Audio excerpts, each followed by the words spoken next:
morning and welcome to Morning Moments. My special guest today is uh, Chelsea Estes. She is a recording artist, singer, and I'm proud to say she's a fellow nurse. I found out she's a registered nurse, and so we had a lot in common talking about it.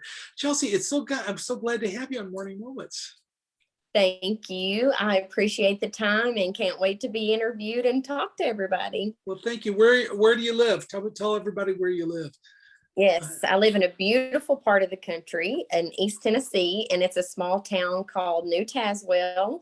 And it's actually really close to where the tri-state area is. So that would be Tennessee, Kentucky, and Virginia, where they meet. And Cumberland Gap is one of the big markers that people usually know. So a lot of people travel to this area. We've got beautiful lakes, mountains, and all things that are good. Sound like you could be a travel agent as well. Throw that in there as well. I'm pretty proud of where I'm from, so it's pretty easy.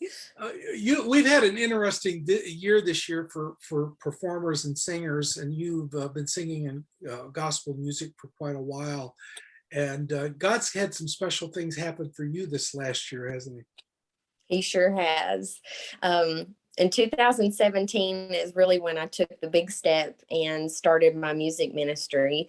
And I had my first gospel album with the help of, as actually one of my mom's high school friends. He was a bluegrass artist and his name was Steve Gully. Unfortunately, Steve passed away. He had pancreatic cancer and passed away last year. But he was so much of a help to me. He had a recording studio.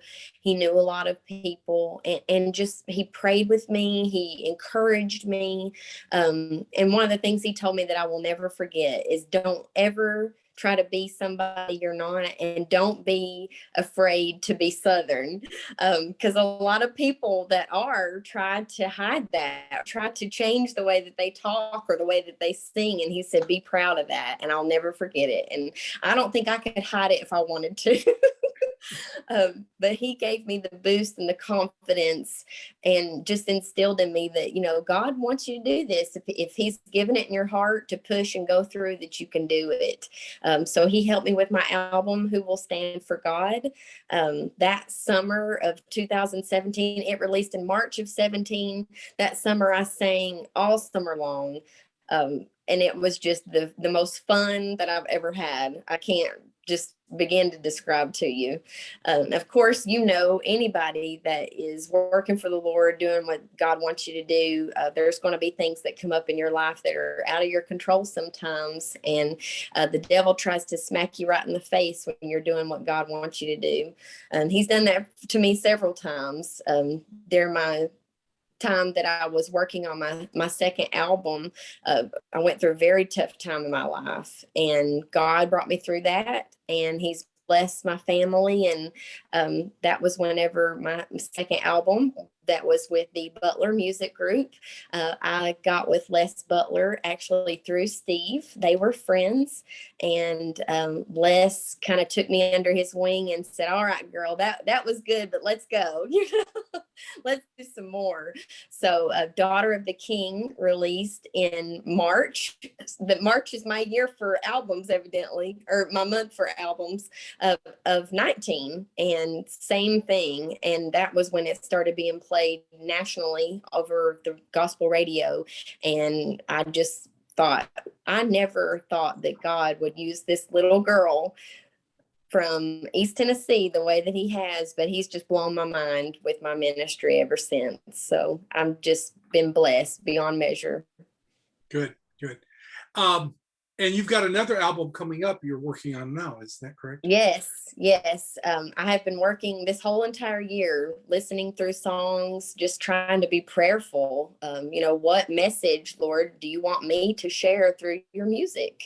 And that's a big uptaking. Anybody that's ever come up with their own, their music, and you've had to listen to different songwriters and talk with people and try to get that together, that's a lot of weight on your shoulders. So we're working through that. We're about halfway done through that process, and then hopefully we'll get to start actually recording this fall. Good. Now, you've also had this time when you've been working on that third album, you've also been working on something else with your family too, right? Yes, yes. Coincidentally, God does not lack a sense of humor. I can assure you that. My husband and I, we had been married for several years. We both had very successful jobs. You know, we were wanting to start a family, and it just wasn't happening for us. So we just said, you know what, we're just going to live. We're going to travel 2019 with my music, and personally, we traveled all over the United States, and it was just an awesome time together that we had. And then COVID starts coming around March of 2020, and that's around the time that I found out I was expecting. So COVID was bad for a whole lot of people. We lost family members, but it did allow the time for my life to kind of slow down with my music, and my work as a nurse slowed down just a little bit for me to be able to enjoy that time as a new mother. So it worked out for us. Great, great. It's amazing with God's timing how that happens, and He gives us just what Yes, we need when we need it. And it sure great, does. great. What I'm going to be doing, Chelsea, is I'm going to down below. I'm going to put the contacts where folks could get a hold of you for concerts, for churches can book you, events. And folks can get your products, so get your albums and other things that you sell, how they can find it. And now that she's out more, now that more and more churches are booking her, look for her name. See if she's in your area. Go out to see her in concert. Go out and buy her albums. Go buy her albums online. But more important than that, be praying that God would continue to bless her in her ministry, because not only does God have her in the ministry of working as a singer, I can say this: God also has her in the ministry of working as a nurse too, and so that God can put her at the right place at the right time to minister in whatever she does. It is my pleasure to have you on the show today, and Yes, thank you so much for having me. I really appreciate it. looking forward to staying in contact with you and finding out more about you. And please, if you've enjoyed this interview, please pass it on to your friends, and keep coming back. And thank you for joining us today, and keep coming back for Morning Moments. And may God richly bless you.